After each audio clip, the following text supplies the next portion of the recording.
दंडौत बंद नानक बार, सर्व कला समरथ डोलन ते राखो प्रभु, नानक दे कर हथ।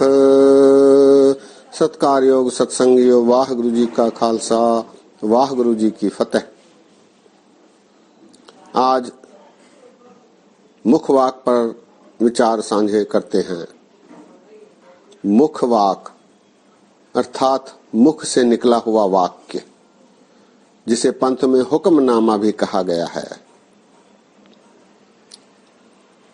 निहंग सिंह इसे आवाजा कहते हैं, आवाजा।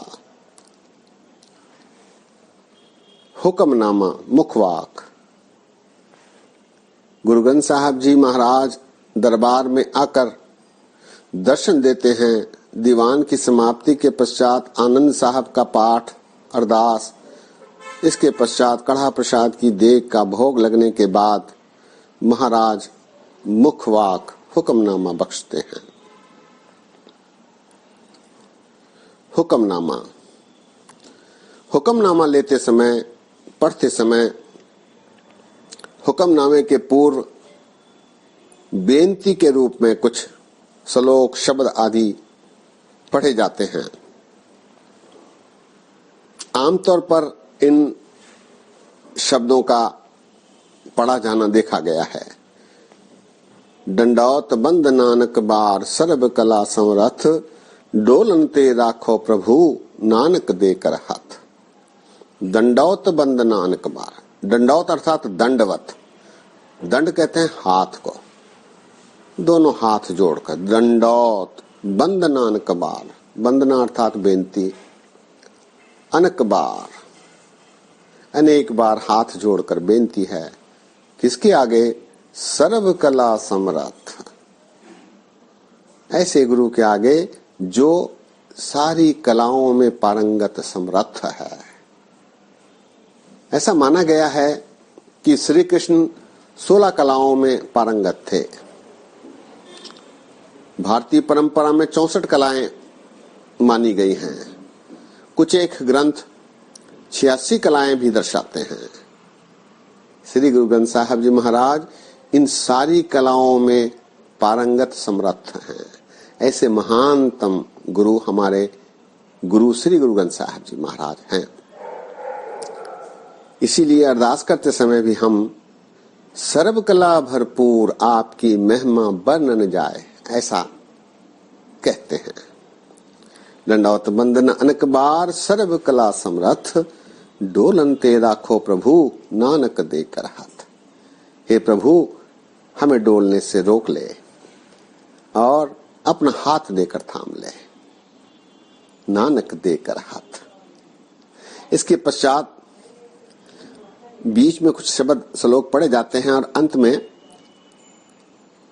टल नाम के एक भट्टो हैं, उनकी ये पंक्तियां पढ़ी जाती हैं।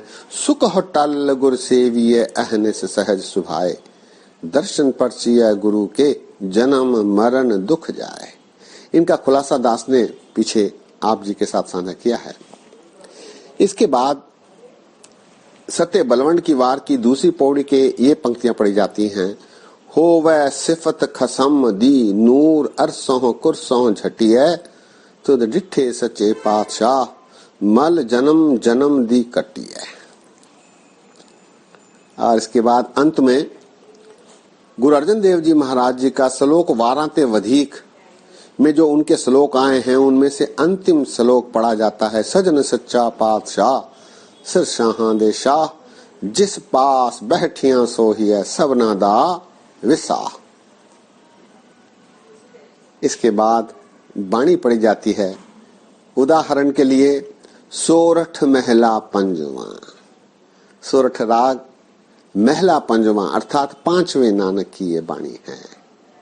महला पंजवा, कुछ लोग भूलवश इसे महल्ला पढ़ते हैं, जो कि सही नहीं। महल अर्थात स्त्री, महला अर्थात पुरुष। महला पंजवा अर्थात 5वें नानक। इसे पंजवा पढ़ा जाना चाहिए, 5वां नहीं, पंज नहीं।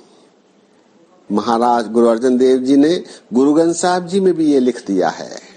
कई जगह महाराज ने लिखा है तीजा, चौथा, पंजवा। महला पंजवा, सोरठ महला पंजवा। कुछ उत्साही इसके बाद धन धन श्री गुरु अर्जन देव जी महाराज कह देते हैं, जो कि ठीक नहीं। नानक की जोत सारे गुरुओं में चली है। महला पंजवा अर्थात पांचवें नानक। इसके बाद अर्जन देव जी का नाम लेना उचित नहीं। यदि महाराज को लिखना होता तो गुरु ग्रंथ साहब जी में महाराज का नाम लिख दिया होता। महाराज ने अपने नाम गुप्त रखे हैं। वाणियों में केवल नानक नाम का ही उपयोग किया गया है, इसलिए गुरु अर्जन देव जी का नाम लेना उचित नहीं। महला पंजवा काफी है। सोरठ महला पंजवा घर दूजा। घर अर्थात ताल, दूसरा ताल। भारतीय संगीत में 22 ताल माने गए हैं। इनमें से 17 तालों का प्रयोग श्री गुरु अर्जन देव जी महाराज ने गुरु ग्रंथ साहब जी में किया है। घर दूजा, दूसरी ताल में से बजाया जाना चाहिए, गाया जाना चाहिए। इस प्रकार वाणी के संबंध में संकेत हैं। इसके बाद वाणी है। वाणी श्लोक से आरंभ हो सकती है, अष्टपदी से हो सकती है, छंद से हो सकती है, पदे से शब्द से हो सकती है। वाणी पढ़ते समय पहली पंक्तियां 2 बार पढ़ी जानी चाहिए। इसके बाद शब्द के अंत में जो पंक्तियां आई हैं उन्हें भी 2 बार पढ़ा जाना चाहिए। अष्टपदी यदि आ रही हो तो पूरी अष्टपदी पढ़ी जानी चाहिए, न कि केवल उसका एक पदा। यदि छंत आए हो तो छंत, पूरे छंत पढ़े जाने चाहिए, केवल एक छंत पर समाप्ति नहीं करनी चाहिए। कभी कभी श्लोक भी छंद के साथ आए हैं। श्लोक के बाद छंद पढ़ने के बाद, सारे छंद पढ़ने के बाद, शब्द पूरा होने के बाद ही समाप्ति करनी चाहिए। इसी प्रकार वार में जब वाणी आती है मुखवाक में, तो वार में पहले श्लोक आते हैं, श्लोक के पश्चात पौड़ी आती है। तो श्लोक और पौड़ियां, पौड़ी पहली जो भी पौड़ी आई है उसे पढ़कर समाप्ति करनी चाहिए। इन छोटी छोटी बातों का ध्यान मुखवाक लेते समय करना चाहिए। मुखवाक सुनते समय हमें पूरे ध्यान से, मनोयोग से एकाग्रचित होकर वाणी को सुनना चाहिए। सुनकर समझने की कोशिश कर उस पर चलने की ओर अग्रसर होना चाहिए, क्योंकि ये महाराज का हमारे लिए हुक्म है, हुक्मनामा है।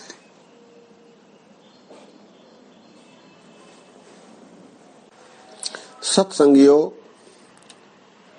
हुक्मनामे का पालन करना हमारा कर्तव्य है, क्योंकि गुरु के माध्यम से ही परमेश्वर प्राप्ति संभव है। गुर कृपा ते से जन जागे, जिना हर मन वसया, बोलह अमृत बाणी। गुरु महाराज ने घोषणा ही कर दी है कि गुरु कोई और नहीं, स्वयं परमेश्वर हैं। 52 अखरी में महाराज कहते हैं, गुरुदेव सदगुर पार ब्रह्म परमेश्वर, गुरुदेव नानक हरि नमस्कारा। गुरुदेव सदगुर पार ब्रह्म परमेश्वर, गुरुदेव नानक हरि नमस्कारा। गुरुदेव कोई और नहीं, स्वयं आप परमेश्वर हैं, जो परमेश्वर से मिलाते हैं। गुरु की कृपा प्राप्ति के लिए गुरु की आज्ञाओं का पालन करना हमारा ध्येय होना चाहिए। इसीलिए गुरु के उपदेशों को हम भूल न जाएं, इसीलिए गुरुओं ने नित्य नेम की प्रथा आरंभ की है, ताकि हमें निरंतर वो याद दिलाती रहे कि कैसे इस जीवन में क्रियाकलाप करने हैं, जीवन यापन करना है, जीवन व्यतीत करना है। इसके लिए आंतरिक और बाहरी रहत भी महाराज ने नियत कर दी है। इतनी सारी व्यवस्थाएं सुविधाएं प्राप्त करने के बाद भी यदि हम चूक जाते हैं तो ये हमारा दुर्भाग्य ही माना जाना चाहिए। हमें ऐसे अवसर बार बार निता प्रति गुरु दे रहे हैं। इन सुविधाओं का उपयोग कर लाभ उठाया जाना चाहिए। ये सच है कि माया अवरुद्ध करेगी, रोकेगी, टोकेगी, ध्यान हटाएगी, लेकिन कोशिश करते रहना चाहिए। दास के इतने वचन परवान करो। गलतियों के लिए दास हाथ जोड़कर माफी मांगता है। आज यही विश्राम है। फतेह गजाओ। वाहिगुरु जी का खालसा, वाहिगुरु जी की फतेह। सलोक आद गुरे नमः, जुगाद गुरे नमः, सतगुरे नमः, श्री गुरुदेव ए नमः, सतगुरु ए नमः, श्री गुरुदेव ए नमः। सत्कार योग सत्संग योग। वाहिगुरु जी का खालसा, वाहिगुरु जी की फतेह। आज एक विषय पर संक्षिप्त रूप से विचार करने की योजना है। हम सत्संगियों में कुछ ऐसे वडभागी, भाग्यवान, गुरु के बख्शे हुए सत्संगी हैं जिनके घर में श्री गुरु ग्रंथ साहब जी महाराज जी का प्रकाश है। ये बड़े वडभागी हैं जिनके घर में गुरु ने बख्शीश करके अपने आप को प्रकाश करवाया है। ऐसे वडभागी सत्संगियों के चरणों में दास नमस्कार करता है। हम प्रतिदिन गुरु के मुखवाक सुनते हैं। मुखवाक अर्थात मुख से निकला हुआ वाक्य। ये हमारे लिए हुक्म है, जिसे हम हुक्मनामा भी कहते हैं। निहंग सिंह इसे आवाजा कहते हैं। प्रतिदिन हम गुरु के हुक्म को सुनते हैं। गुरु हमें बख्शीश करके हुक्म देते हैं जिन पर हमें चलना होता है।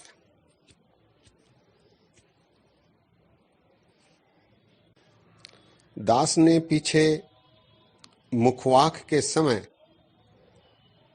पढ़ी जाने वाली पंक्तियों पर विचार साझे किए थे।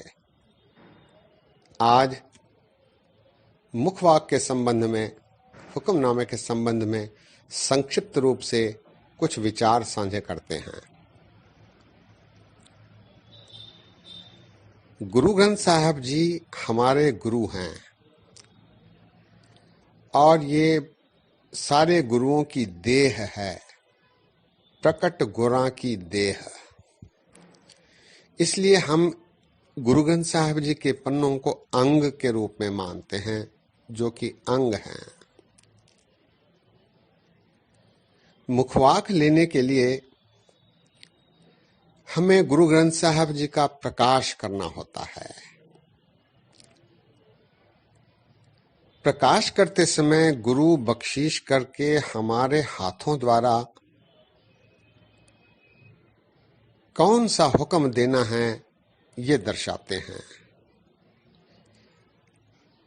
हम गुरु की आज्ञा के अनुसार गुरु ग्रंथ साहब जी को जब प्रकाश करते हैं, खोलते हैं, तब हमें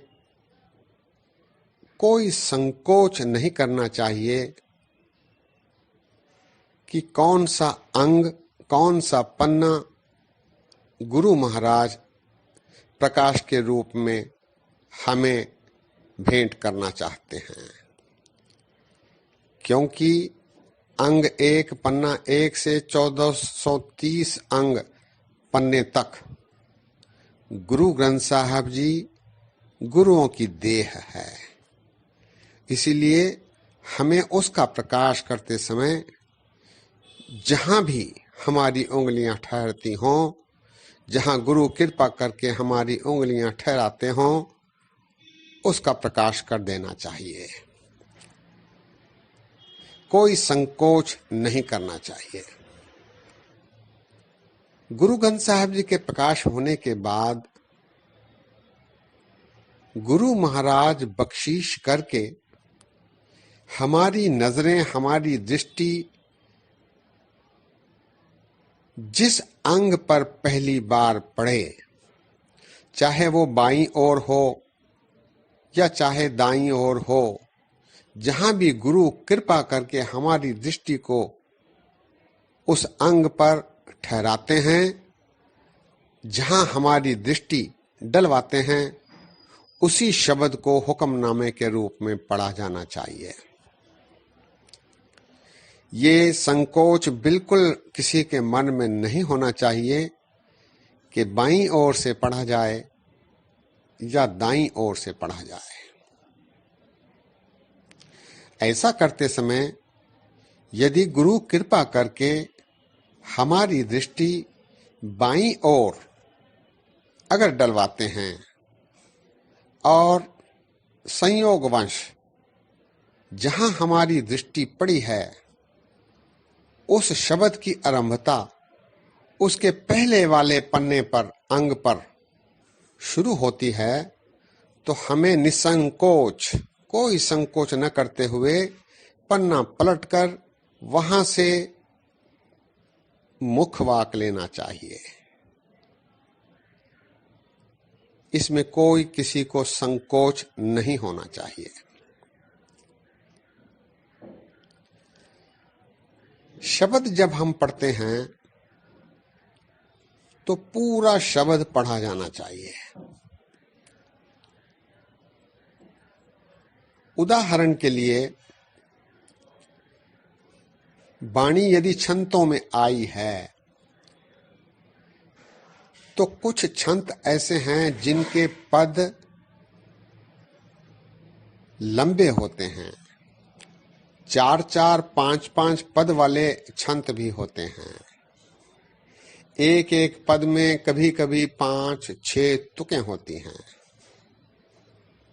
यदि ऐसा हुक्मनामा आता है तो सारे पदों को पढ़ना चाहिए। ये किसी को भी सोचना नहीं चाहिए कि हुक्मनामा लंबा हो, बड़ा हो।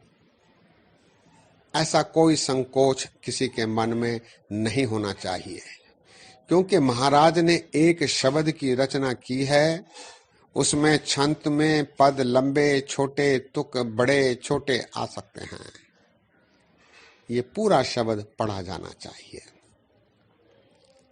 उदाहरण के लिए, अष्टपदियां, अष्टपदी 8 पद वाली होती है, लेकिन गुरुओं ने और अधिक पदों वाली अष्टपदियां भी रची हैं। जैसे सुही राग में गुरु अमरदास जी महाराज जी की एक अष्टपदी आई है जो 34 पदों वाली है। एक और अष्टपदी आई है गुरु रामदास जी की सुही राग में ही, वो 32 पदों वाली है। ऐसे में पूरे 32 पदों को पढ़ा जाना चाहिए, क्योंकि वो एक शब्द है।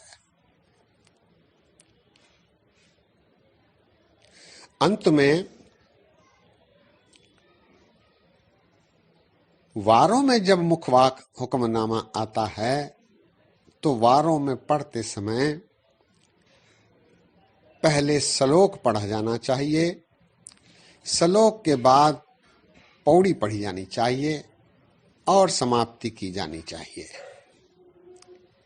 ऐसा करते समय हमें सिरलेख नहीं रहता है तो उसका कोई संकोच नहीं करना चाहिए। उदाहरण के लिए, किसी वार की 4वीं 5वीं पौड़ी पढ़ी जा रही है तो उसके पहले जो श्लोक होते हैं उन्हें पढ़ा जाना चाहिए, उसके बाद पौड़ी पढ़ी जानी चाहिए।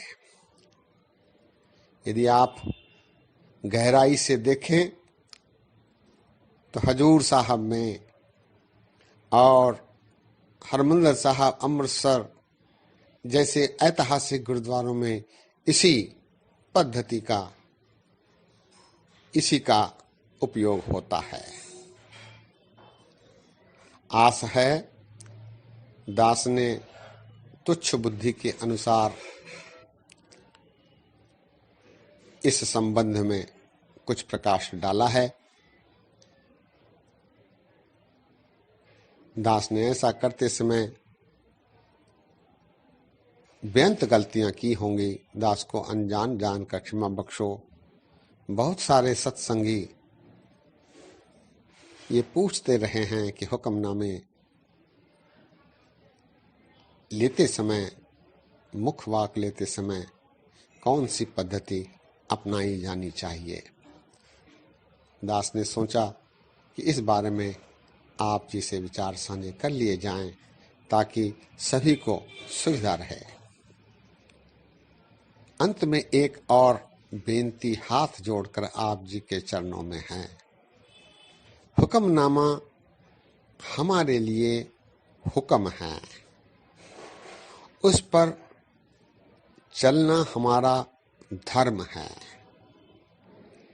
इसीलिए हुक्मनामे को पूरी गंभीरता से समझने के लिए सुनकर उसमें यदि एक आध वाक्य भी हमारे आचरण में आ जाए तो हमारा जीवन सफल हो सकता है। इसी प्रकार अरदास के संबंध में भी दास ने कुछ दिन पहले आपसे विचार साझे किए थे। दास की बेनती है कि अरदास संबंधी विचारों को भी एक बार सुन लिया जाए ताकि अरदास के संबंध में भी हमारी जानकारी में बढ़ावा हो और सभी का जन्म सफल हो। इतने वचन परवान करो। फतेह गजाओ वाहिगुरु जी का खालसा, वाहिगुरु जी की फतेह।